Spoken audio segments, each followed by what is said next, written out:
जितना है उतना कर, कोई नहीं। मंगलम भगवान वीरो मंगलम गौतमो गणे मंगलम कुंद कुंदाध्यो जैन धर्मोस्तु मंगलम सर्व मंगल मांगल्यम सर्व कल्याण कारकम प्रधानम सर्वधर्माणाम जैनम जयतु शासनम पंच परम पद पद प्रणमि प्रणमि जिनेश्वर वाणी नमो जिन प्रतिमा जिन भवन जिन मार्ग गुरुहान द्रव्य गुण पर्याय के कथन का जिसमें विस्तार है उस वीर वाणी को नमन 100 बार है, 100 बार है, 100 बार है। बोलो महावीर भगवान की जय, बोलो जिनवाणी मातेश्वरी की जय। तो अपना 3 दिन पहले अशुचि भावना के ऊपर अपना चला। अशुचि भावना कि शरीर कैसा है, शरीर में क्या क्या वस्तुएं, सप्त धातु बताई थी, इतनी धातु है, इतना खून है, इतनी नसें हड्डियां सब कुछ है बताई थी। ऐसे शरीर के अपन मोही जीव, इसके ऊपर ही अपन ज्यादा मोह भाव रखते हैं। जितना शरीर इस जीव को प्यारा है ऐसा कोई वस्तु जगत में नहीं, सबसे ज्यादा ये शरीर इसको प्यारा है। ये पहले मैंने आपको एक दफे दर्शन दिया था बच्चे वाली बंदरिया का हौज खुदवाया था, उसके अंदर पानी भरा है, पैसे धीरे धीरे धीरे पानी बढ़ने लगा, बच्चा डूबने लगा तो उसने कंधे पर बिठा लिया, सिर पर रखा, और खुद डूबने लगी तो उसने क्या किया, बच्चे को उठाकर पैर के नीचे रख, खुद बच गई। इतना प्रेमो इस शरीर के ऊपर इसी का है। शरीर छूटना चाहता है तो भी ये छोड़ नहीं सकता मोह के वश। कहते हैं ना, जब डॉक्टर बोल दिया कि इनकी ये छले घड़ी है और उस रोगी ने सुन लिया तो उस डॉक्टर की भी 7 पीढ़ी लगा देता है। वो क्यों कि शरीर से छूटना बहुत मुश्किल की छूट है।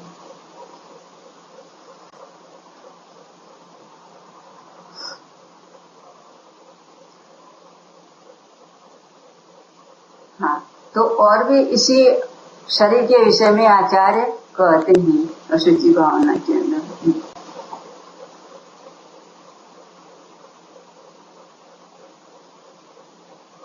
अष्टावक्र एक दृष्टांत देकर के आचार्य अपन को समझा रहे हैं। अष्टावक्र जब राजा जनक के दरबार में पहुंचे, अष्टावक्र क्यों नाम पड़ा, इनके 8 ही अंग टेढ़े थे इसलिए उसको अष्टावक्र कहा है। वो कथा तुमने भी पढ़ी होगी, सुनी होगी। हाँ, तो क्या अष्टावक्र जब राजा जनक के दरबार में पहुंचे तो उनके 8 विकट टेढ़े शरीर को देखकर सभी सदा हंसने लगे। वहां पर बैठे हुए थे सभा। अष्टावक्र बोले, ये सब हंसने वाले चमार हैं, देख लेना सुन लेना, हंसने वाले चमार हैं, क्योंकि ये मेरे चमड़े का मूल्य आंक रहे, मेरा नहीं। इसलिए उन्होंने चमार की उपाधि उसको दी। अपन भी ऐसी में कि चमार ही अपन सवेरे से जैसे उड़ते हैं, रात को सोते हैं और उड़ते हैं, तो भी ये चमार का ही धंधा करते हैं।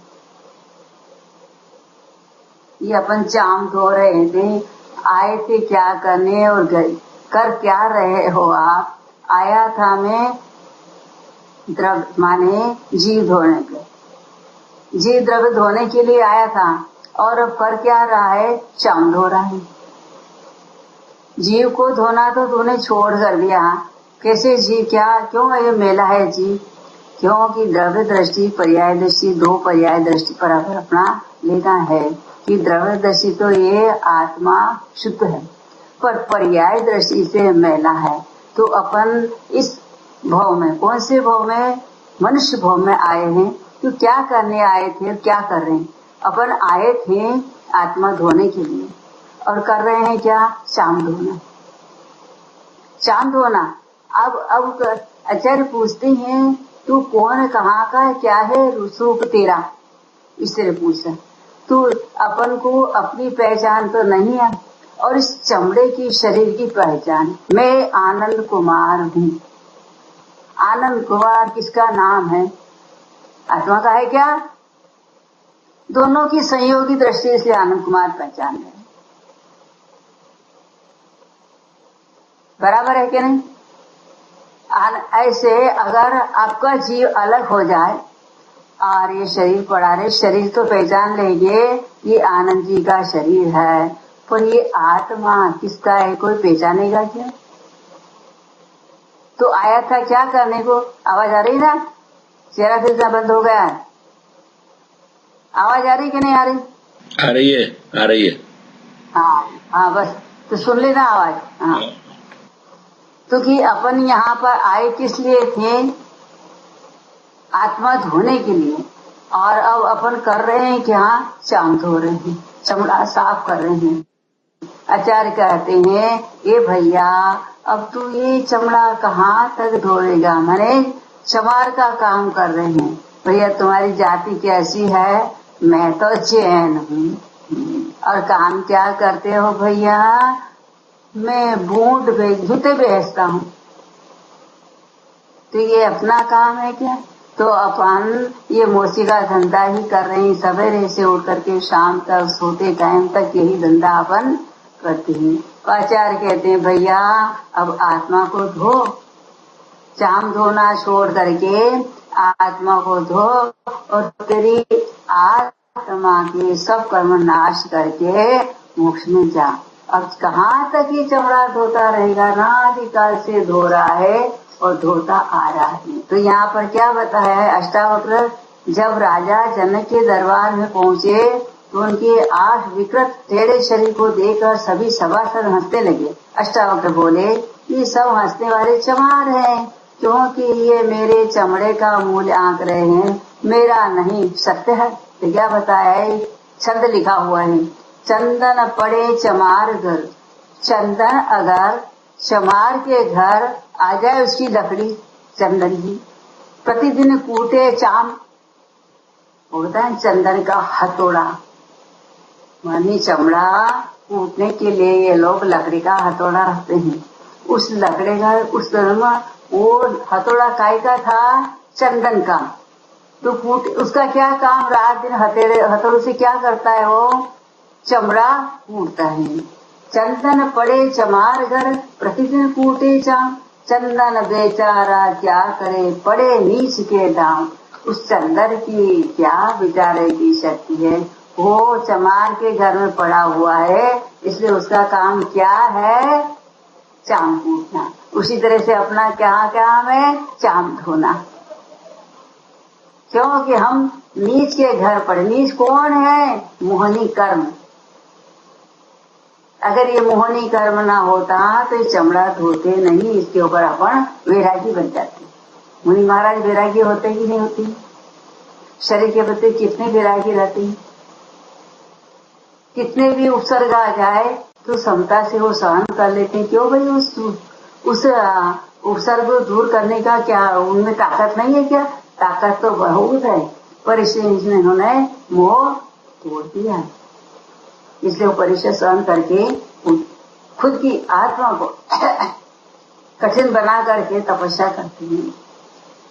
चमार चंदन की लकड़ी से चमड़ा कूटता है, क्योंकि उसकी दृष्टि में चंदन का कोई महत्व नहीं है। वो हथौड़ा का महत्व नहीं देता है कि चंदन का हथौड़ा है, ये सामान्य लकड़ी का। इसलिए वो क्या करता है? उस चमड़े का महत्व, मेरा तो चमड़ा साफ करना है, भले इसमें चंदन की लकड़ी हो अथवा सामान्य लकड़ी हो। हम सब चमार हैं। लो यहाँ भी बोल दिया। तुम कौन सी जाति को बोलो तो सही, अंदर से तुम्हारी आवाज तो निकालो। ये सुन करके अब चैन हो कि चमार हो? ऐसे काम नहीं चलेगा भैया। मुंह से बोलो, आवाज निकालो। आवाज मेरे को सुनाई देती तुम्हारी। कौन सी जाति हो तुम? मैं तो चंदा भाई रोज जैन जाति के चमार है। और चर्चा करता हूँ तो मेरे को चमार बोल रहे हैं। जैन जाति के चमार। खुद अच्छा लगाओ। जैन जाति के जैन चमार। जाति हो और काम चमार का करते। जैन जाति के चमार। जैन जाति के चमार। जैनी चमार। जैनी चमार, हाँ। तो ये कौन है कि ये कौन पाकिस्तानी साधु की जरा भूल देख लो, ये हिंदुस्तान में है परिका, ये पाकिस्तानी साधु है, उसी तरह तुमने उसके आगे जोड़ दिया जैन चमार है। बड़ी अच्छी उपाधि लगाई है। क्योंकि इसको बाराबाजी तो बनाना आता ही है, काम करेगा वही।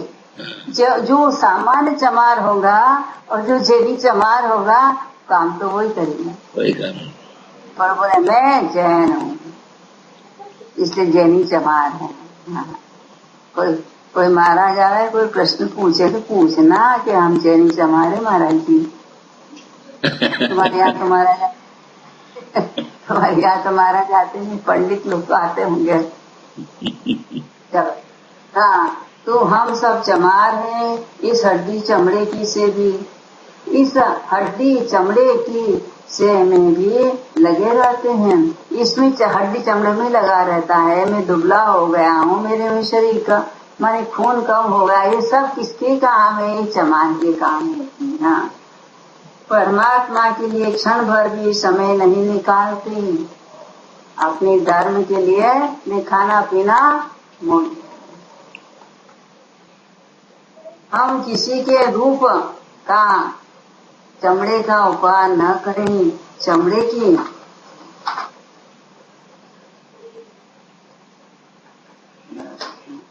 चमड़े का उपहार न करें, चमड़े की को लक्ष्य रखकर चलने वाला चमार है, आत्मा को लक्ष्य रखकर चलने वाला परमात्मा है।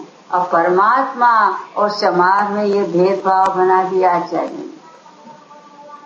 इस शरीर की अपवित्रता के संबंध में इस प्रकार पंडित दौलत राम जी ने लिखा है। अब पंडित जी दौलत राम जी लिखते क्या है? पल रुधिर राधमल थेली, कसव सारी तेली, नव द्वार बहे झिनकारी, अस देह करे की यारी। कफ और चर्बी आदि से मेली यह मांस, खून एवं पीप रूपी मल की थैली है। अपन थैली काय की रखते हैं? रेजिन की थैली रखते हैं, कपड़े की थैली रखते हैं, कोई कैसी थैली रखता है, पर ये तो पीप रूप मल से भरी हुई थैली है। उसके आंखें, कान, नाक, मुंह आदि 9 द्वारों से निरंतर घना इस पर मैले पदार्थ बहते रहते हैं। छोटे बच्चों के लिए है ना, तो सर्दी हो जाती है उनको, तो नाक से नीक रहने लगता है, तो अपन क्या कहते, कितना गंदा छोकरा है, अरे ये मटर की फली को साफ कर भाई, उसकी उपमा देते हैं किसको? नाक को, सेमड़े को जिसको कहते हैं। और अपन में भी क्या, जब सर्दी होती है तो रुमाल रखते हैं, और कुछ रुमाल ना हो तो लंबी बाई का जो पहना हुआ है कभी, उसका ऐसे उस टाइम उसको सूख नहीं लगती है। मगर सामने वाले अगर पूछ लिया तो उसको सामने कहते हैं, अरे भैया कैसा गंदा है तू, कपड़े गंदे करता है। तो ये 9 द्वार के अंदर हमेशा मेला बहता रहता है। अपने मेले को जो उसको साफ कर लेता है, दूसरे के मेले साफ करना पड़ता है तो उसको घिन आती है। अपने मेले के ऊपर मोहर, सामने वाले के मेले के ऊपर राग नहीं, देश उसके। हाँ, तो जैन चमार और परमात्मा चमार नहीं होता है। हाँ, इसकी आंखें, कान, नाक, मुंह आदि से 9 द्वारों से निरंतर घना स्पर्ध मैले पदार्थ बहते रहते हैं। हे आत्मा, तू ऐसी घना स्पर्ध शरीर से यारी मित्रता इसमें क्यों करता है? ऐसे घना स्पर्ध देश से तो बहुत ही अपन को यारी है। कुछ भी हो गया हो तो बैठ जाता पलंग के ऊपर, क्यों भैया क्या करूं भाई, मेरा तो पेट चलता नहीं, ये फोड़ा हो गया है, इसमें मवाद बह रहा है, चटकी मारता है, डॉक्टर आता है, रोज इंजेक्शन लगाता है, क्या क्या करता है कुछ मालूम नहीं पड़ता है। इस शरीर के लिए अगर कोई कहे भाई आज है ना अष्टमी है, तू आज एकादशी करना, अरे मेरे से भूखा रहा जा क्या? मेरे को तो 17 रुपए खाने को चाहिए।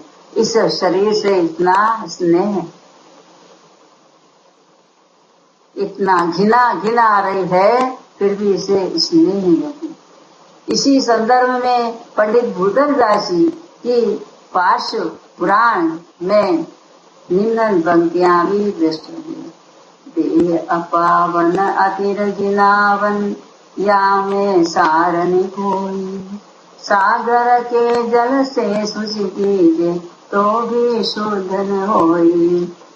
अभी 2 दिन पहले वो उन्होंने क्या कृष्ण जी ने अपनी तुमड़ी दी थी उनको, युधिष्ठिर जी को, इसको स्नान करा लेना। पर इसमें से सब जगह स्नान करा, पर उसका क्या स्वभाव छूटा क्या कड़ी तुमड़ी का? उसी तरह से इस शरीर का भी स्वभाव छूटेगा क्या? कोई भी शरीर में माने कितने ही चंदन विलेपन किए हो, फिर भी ये अंदर से मेला ही उगता रहेगा, इसका स्वभाव पड़ा हुआ है। सात कुदात भरी मल मूरत चामल पेटी सोहे, अंतर देखत या समझ में और न पावन कोई, नवमर द्वार सये शिवासर नाम लिए गिन आवे, व्याधि उपाद अनेक जाता कौन सुधी सुख पावे, पोषत तो दुख दोष करे अति शोषत सुख उपजावे, दुर्जन देह स्वभावन या को विरचन जोग सही, यतन पाय महातप कीजिए ज्ञान सारे।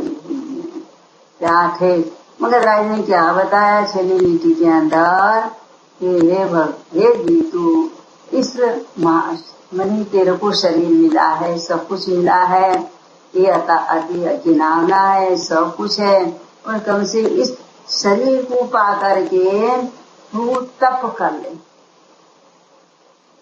तो ये तेरा शरीर मिलना सार है, नहीं तो बेकार है। यह शरीर अत्यंत पवित्र अपवित्र है, अस्थिर है, टिकने वाला नहीं है, घिनावना है, माने बहुत मैला घिन आती है, इसमें रंच मात्र भी सार नहीं है, सागरों के जल से धोए जाने पर भी शुद्ध होने वाला नहीं है, चमड़े से लिपटी हुई शोभायमान दिखने वाली यह शरीर 7 उदाहरणों से भरी हुई मल की मूर्ति है, क्योंकि अंतर में देखने पर पता चलता है कि इसके समान अपवित्र अन्य कोई पदार्थ नहीं है। इसके 9 द्वारों से दिन रात ऐसा मेल बहता रहता है, जिसके नाम लेने से भी घृणा उत्पन्न होती है, जिससे अनेक व्याधियां निरंतर लगी रहती हैं। उस शरीर में रहकर आजकल कौन मानव सुखी हुआ है? पर अपन तो इसी शरीर के अंदर भले पिंजर जैसा हाड़ पिंजर हो जाए, फिर भी इसको छोड़ना नहीं चाहती। क्या कारण से नहीं छूटता अपना? इस शरीर के अंदर मोह बसा हुआ है। अगर ये मोह टूट जाए, अपना भी टूटे तो नहीं, नाश तो नहीं होवे, कम भी हो जावे, तो ये तपस्या करके अपनी आत्मा का भला कर सकता है। हाँ, अब आगे अपना दूसरा चलता है।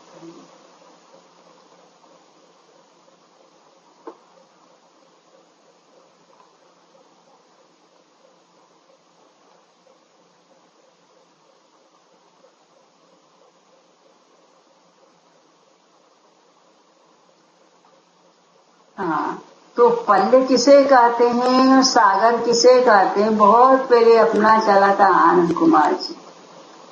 आवाज आ रही है? आ रही है। हाँ हाँ, तो क्या बताया कि पल्ले माने क्या चीज है, और सागर किसे कहते हैं? जैसे अपने किलोमीटर यहाँ चलता है ना, इसलिए सागर लंबाई चौड़ाई आयु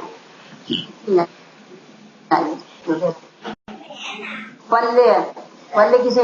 असंख्यात वर्षों का एक पल्ले होता है। असंख्यात कोई संख्या ही नहीं है, उसका एक पल्ले होता है। फिर बाद में सागर किसी का नाम नहीं, अपने मामा जी का नाम था सागर, वो सागर नहीं, मर गया वो तो। पर यहाँ पर आयु का नाम बताया। सागर किसे कहते हैं? 10 कोड़ा कोड़ी पल्यों का एक सागर होता है। असंख्यात वर्षों का क्या होता है? एक पल्ले। असंख्यात वर्षों का एक पल्ले होता है, वर्षों का। और 10 और कोड़ा 10 कोड़ी सागर का, 10 कोड़ा कोड़ी पल्यों पल्लियों का एक सागर। आप उसके अपने खोपड़े में बैठे गए थे क्या? पल्ले और सागर।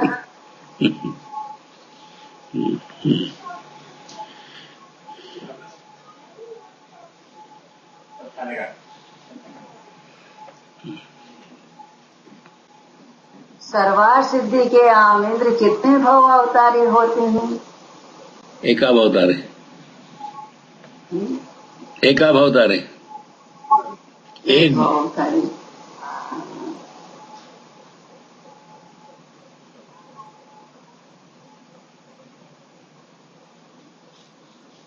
भगवान की दीक्षा कल्याण के अंदर कौन से देव आते हैं, उनका नाम क्या है?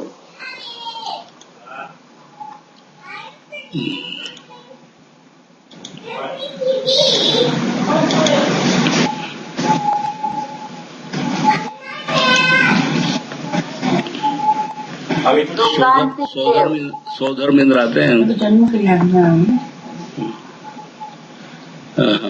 का दीक्षा लेते हैं, उनको संबोधन करने के लिए लोकांतिक देव आते हैं। लोकांतिक देव 5वें स्वर्ग वाले, हाँ, 5वें स्वर्ग वाले जो एका अवतारी, ब्रह्म स्वर्ग में 5वें स्वर्ग में ये देते हैं। और भगवान की दीक्षा कल्याण एक अवतारी होते हैं। ये भी एक भाव होता है, ये ब्रह्मचारी है। पर स्वर्ग के देव होकर के कैसे ब्रह्मचारी हुए? स्वर्ग के देव होकर के कैसे ब्रह्मचारी हुए? लोकांतिक देव है ना, लोकांतिक देव, उनका नाम भी सही है, लोकांतिक। हाँ, लोक के अंत, ये लोक का उनका अंत आने वाला है। हाँ, ये उनका ये उसके बाद वो चरम शरीर धारण करेंगे, ये भी बात बराबर है। लेकिन मनुष्य का भाव लेगा, उस भाव में लोकांतिक देव के भाव में वो ब्रह्मचारी कैसे हुए? लोकांतिक देव के भाव में वो ब्रह्मचारी कैसे हुए? देवों के तो ब्रह्मचारी होता ही नहीं। नाम ऐसा लोकांतिक देव नाम बताया उनका। हाँ, और ब्रह्मचारी कैसे हुए? लोकांतिक अंत करने वाले हैं वो। पर अभी एक भाव उनका एक बाकी है, ये सर्वसिद्ध देव का एक भाव, एक भाव उसी तरह कहा ना, वो एक उनका नाम है। अभी तुमने क्या कहा कि वो ब्रह्मचारी होते हैं, ब्रह्मचारी कैसे हुए? देव है तो ये देवी नहीं आती वहाँ पर।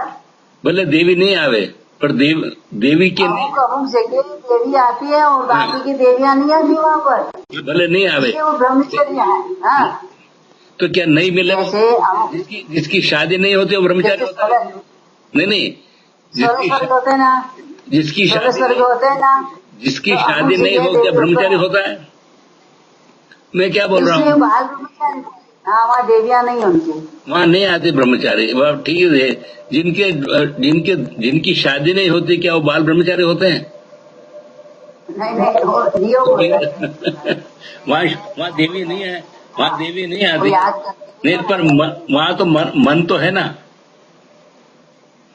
देवियां नहीं है पर मन तो है। नहीं, मन के उनके मन तो है ना। समझते नहीं कि क्या है देवियां, भोग विलास क्या है।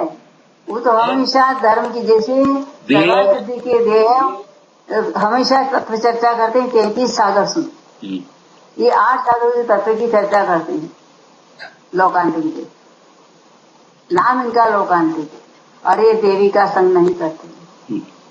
इसमें देवलोक का वर्णन आया ना, तो कहाँ से देवी कहाँ तक स्वर्ग से आती है, आगे नहीं आगे जाती नहीं होती है। पहले दूसरे स्वर्ग में उपाश्रया पर जन्म का होता है, बाकी तो नियोग जिसका होता है वहाँ चली जाती है देवी, देव याद करते हैं। इनका प्रतिचार भी अलग अलग से होता है। मनुष्य भी वर्तमान सेवन करते ही है, अमुक अमुक देवता, अमुक स्वर्ग के देवता। कोई इनका रूप देख करके ही से इनकी तृप्ति हो जाती है, किसी की आवाज सुनने से देवी को उनकी तृप्ति हो जाती है, किसी का स्पर्श करने से तृप्ति हो जाती है। ऐसा इनका काम वासना का भी यहाँ भेद पड़ता है इन देवों का। पर ये ब्रह्मचारी नहीं है, पर लोकांतिक देव ऋषि बोला जाता है इनको, और ये ब्रह्मचारी, बाल ब्रह्मचारी। जैसे अपने यहाँ बाल ब्रह्मचारी होते ना, अरे नहीं क्या बोला है, रांड मुई संपत्ति नाटी रुंड मुंड भय सन्यासी। ये कथा किसमें लागू पड़ती है? अपने मनुष्य भाव। इसीलिए तो बोल रहा हूँ। आया समझ में? तो उनके पास देवी नहीं आती तो क्या ब्रह्मचारी हो गए? ऐसा तो अपनी अपनी देव, कितनी ही देवांगना होती है, कितने देव होते हैं, वो दूसरे के सामने देखते भी नहीं, खुद की नियोगनी देवी से ही विशेषण करते हैं। और अपने यहाँ क्या है, यहाँ मनुष्यों में तो पशुवती, जब खाने के फांफे पड़ते ही ना अपन में मनुष्यों में, तो और औरत होती नहीं, गरीब हो खाने को कुछ मिला नहीं, तो बना क्या कहावत बताई, रान मरी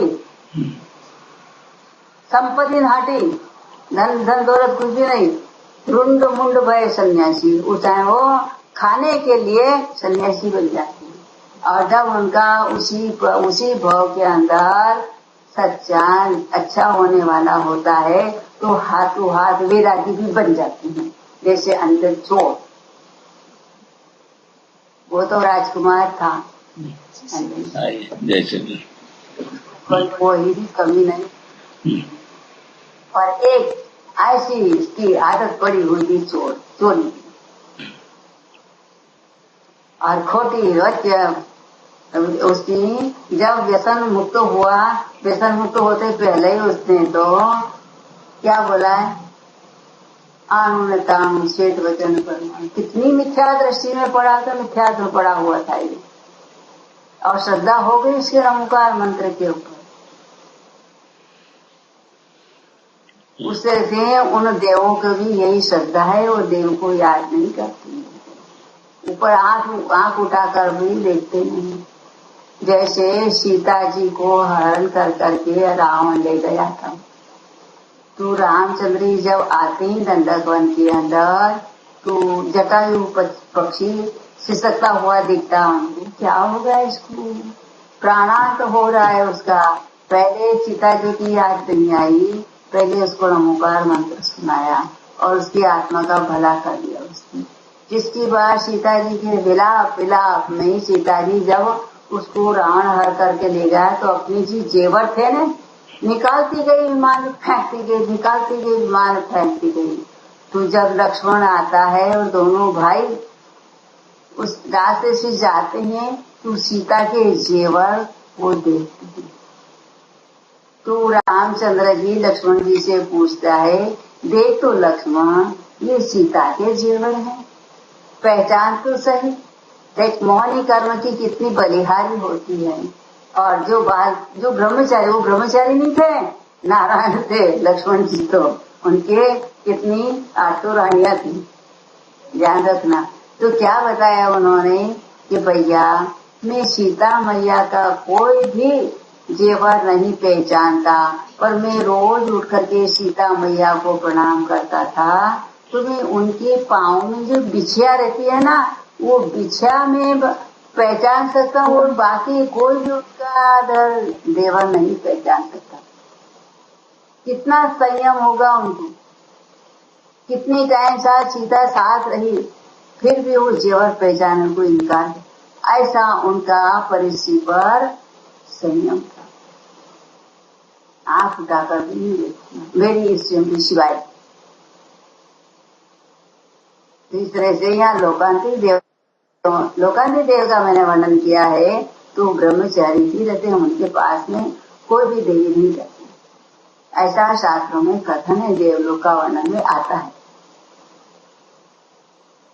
चौथे अध्याय उसमें 17 सूत्र के अंदर तुम पढ़ो तो आपको मालूम हो जाएगा अर्थ सही।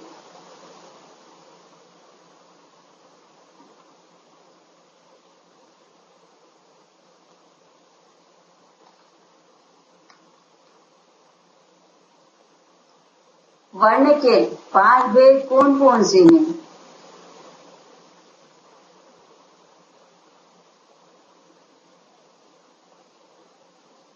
लाल, काला, सफेद, पीला, नीला।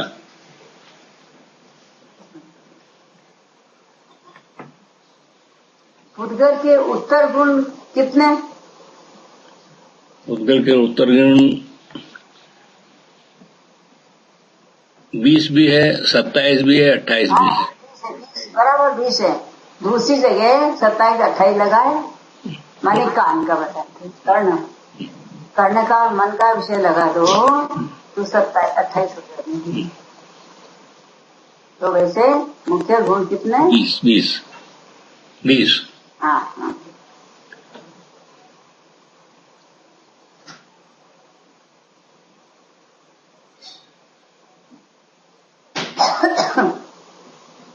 उद्गल द्रव्य के कितने भेद हैं? उद्गल के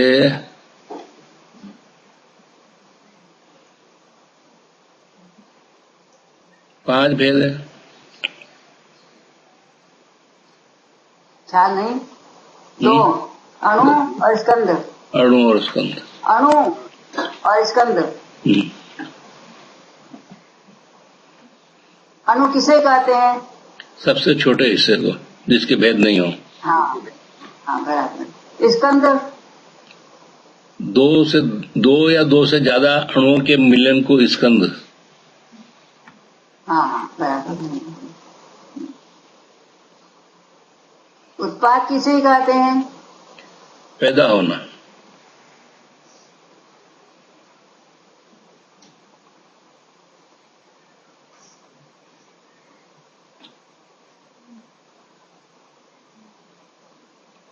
द्रव्य की नवीन पर्याय को।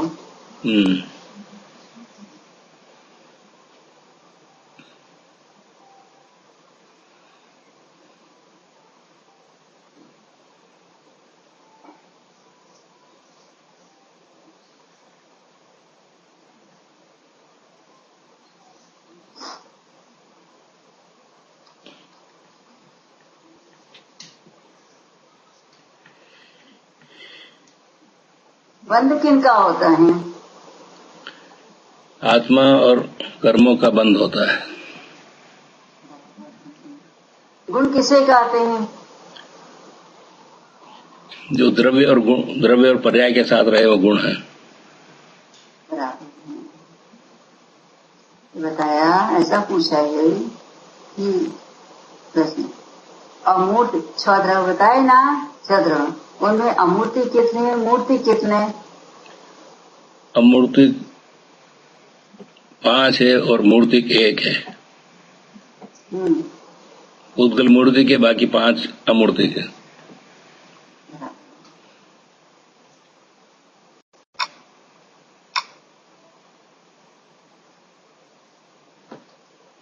समय किसे कहते हैं? समय उद्गल का एक अणु आकाश द्रव्य के एक स्थान से, आवाज नहीं आती, कम आती है। एक स्थान से दूसरे स्थान तक मंथर गति से चलते हुए पहुंचता है, उस समय को, उस अंतर को एक समय कहा। हाँ। कितने समय का एक मोड़ा होता है? अब ये तो कितने समय का एक मोड़ा होता है? मोड़ा एक समय का होता है मोड़ा। एक समय के 3 मोड़ा। एक समय का एक मोड़ा, 3 समय के 3 मोड़े। हाँ भाई, जहाँ मोड़ा रहित कब होता है? जहाँ सास और दूसरे माता के जन्म नहीं लेता, मोड़ा होता है। एक मोड़े में वो नहीं जाता, दूसरे मोड़े में, तीसरे मोड़े में तो वो दूसरी पर्याय धारण कर लेता है। 3 मोड़ा। हाँ 3 मोड़ा। एक समय का 3 मोड़ा। हाँ। पाप किसे कहते हैं? ये क्या? पाप। पाप जो आत्मा के विरुद्ध काम हो वो पाप कहलाता है।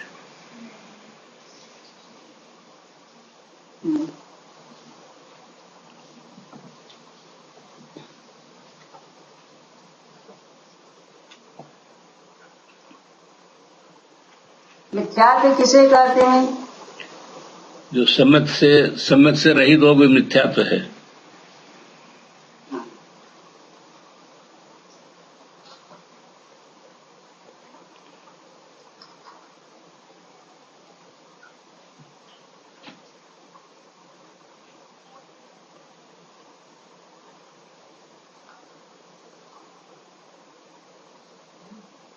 अगर हमको विदेश क्षेत्र में जाना हो तो हमारे भाव कैसे होने चाहिए? हमारे भाव मंद कषाय होने चाहिए। हाँ, मंद कषाय वाला ही विदेश क्षेत्र में जाता है।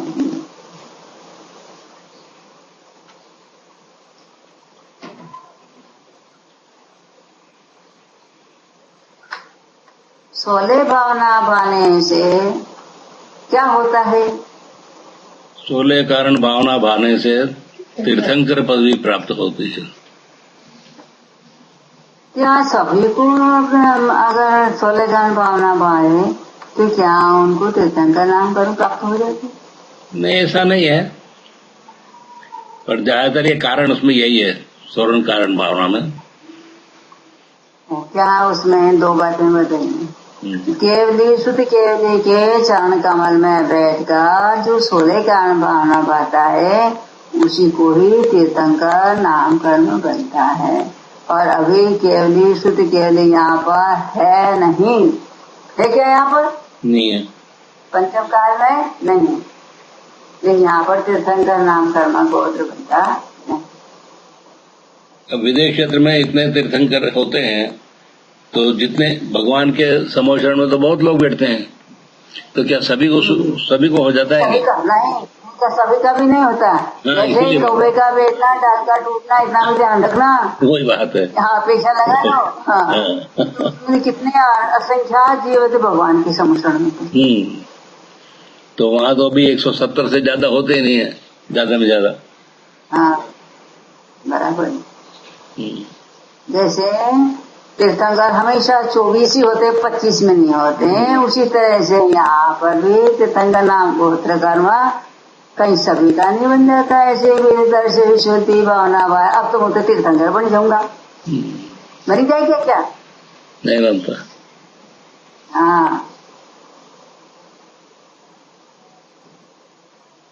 अगर दर्शन विशुद्धि भावना ना हो और दूसरी जो 15 भावना तो क्या काम कर सकती है? क्या वो कुछ नहीं, शून्य। नहीं।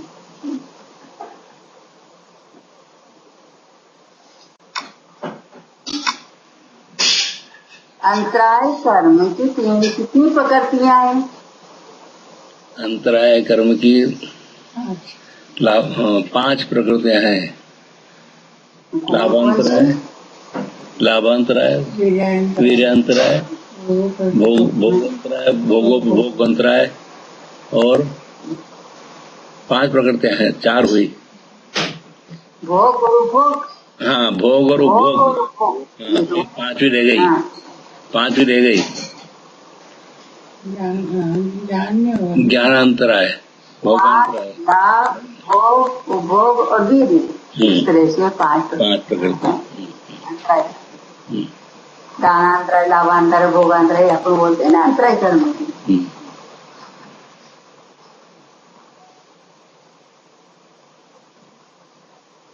ये जीव रति कब तक नहीं होता? क्या बोल रहे हैं? यह जीव व्रति कब तक नहीं हो सकता है? व्रति जब तक वो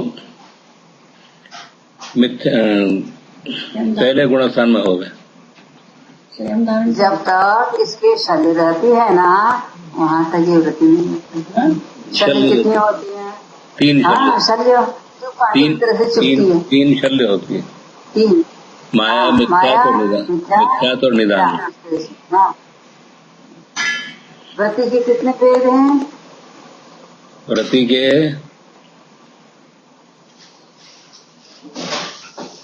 2 वेद हैं, आगार्य और अनगारी। अनगारी, आगार और अनगार।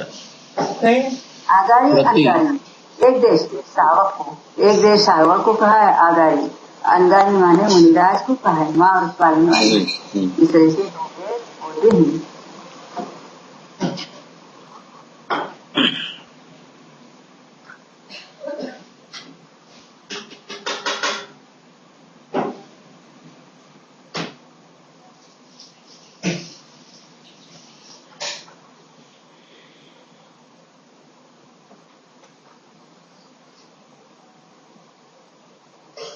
दान का लक्षण बताइए।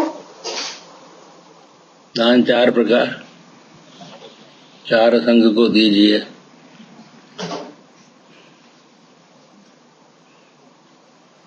औषध दान, आहार दान, अभय दान और ज्ञान 4 दान। प्रकार के 4 भेद बताएं।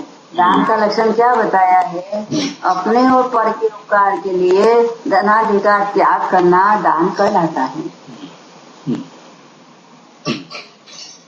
वो तो दान 4 प्रकार के होते हैं।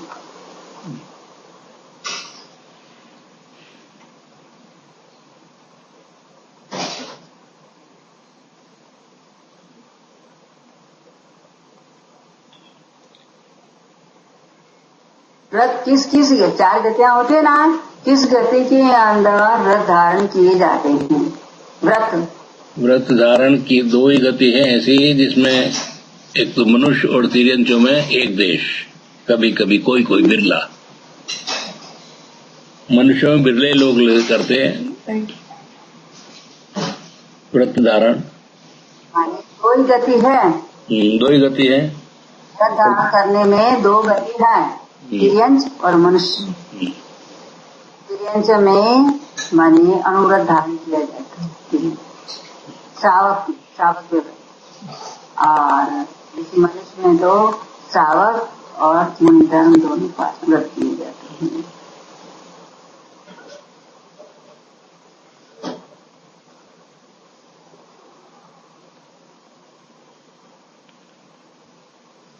प्रमाद किसे कहते हैं? आलस को प्रमाद कहते हैं। कितने प्रकार के प्रमाद होते हैं? 15 प्रकार के। 15।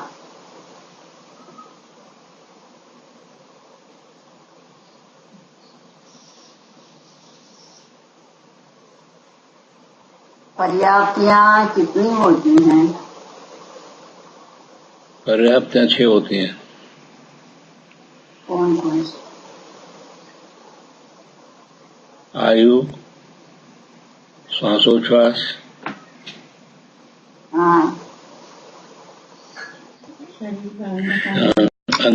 शरीरांगोपांग, मन वचन का 3 बल।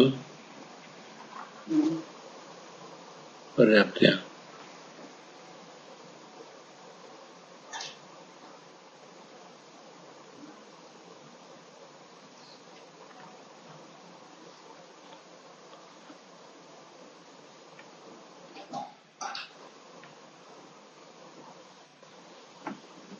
दान देने योग 7 क्षेत्र कौन कौन से, ये बताओ।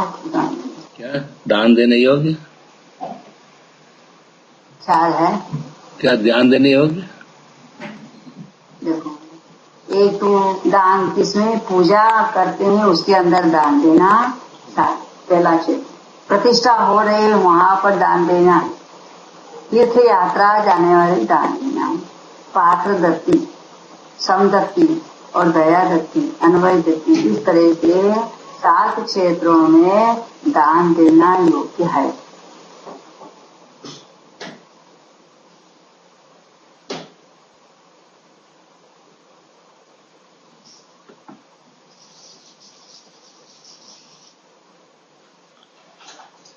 परिचय कितने होते हैं? 22 परिचय।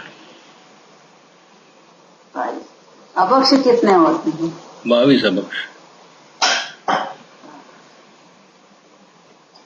शील के भेद कितने होते हैं?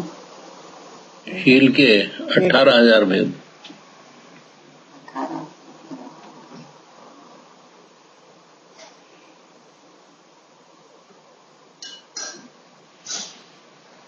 अपना बनाने की 6 रीतियां कौन सी है? बहुत पहले मैंने पूछा था। अपना बनाने की सबसे 6 रीतियां हैं। उसको कोई आया हो तो उसको आवकार देना, स्थान देना, उसको नमस्कार, उसको मतलब प्रणाम करना, उसको आसन देना, पानी पूछना, और जाने के समय में उसके थोड़े कदम उसके साथ जाना, फिर आओ बोल के घर आ जाना, फिर आओ बोल के घर आ जाना फिर आओ बोल के घर आ जाना। नाम याद रखना, सत्य से बात करना, उनके गुणों की प्रशंसा करना, जाते समय पहुंचाना, और ये 6 बातें जाते समय आओ बोलना, अपना बनाना। 6 बातें कौन सी 3 चीजों से बचने की कोशिश करना चाहिए? पर निंदा से,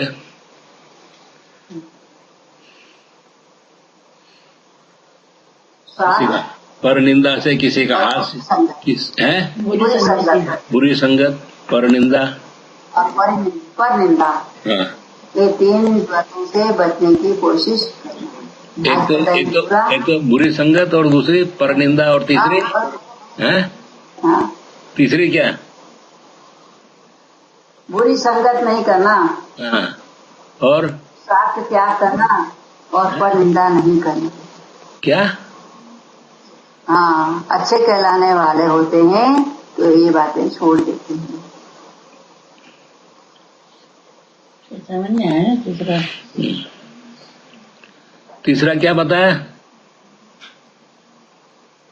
तीसरा पर निंदा है, पहली बुरी संगति, दूसरा स्वार्थ त्याग, स्वार्थ की बातें करना, हाँ, अपना मतलब की बात। तीसरा है पर निंदा।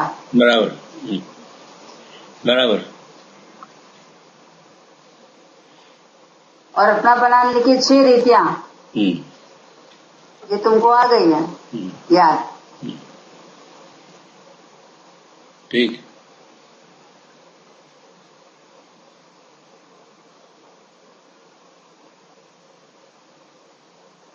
हाँ, बोलो जिनवाणी माता की जय। मिथ्यात्मनाश वेकूं, ज्ञान के प्रकाश वेकूं, अपरवास वेकूं, भानुसी बतानीय, सहोद्रव्य जान वेकूं, बंध विधि भान वेकूं, स्वपर पिचान वेकूं, परम प्रमाणीय, भवतार वेकूं, जीवन जताय वेकूं, काहू न सताय, भवरानी तार वेकूं, पार के उतार वेकूं, सुख विस्तार वेकूं, याही जिन वाणी है, जिन वाणी की सुखी करे, प्रमाण पना लाल बिनती करे, देव मात्म ज्ञान, क्या वाणी के ज्ञान दे, सूझे लोकालोक, बोलो जिनवाणी। जय जिनेन्द्र। मिच्छामि दुक्कडम्। जय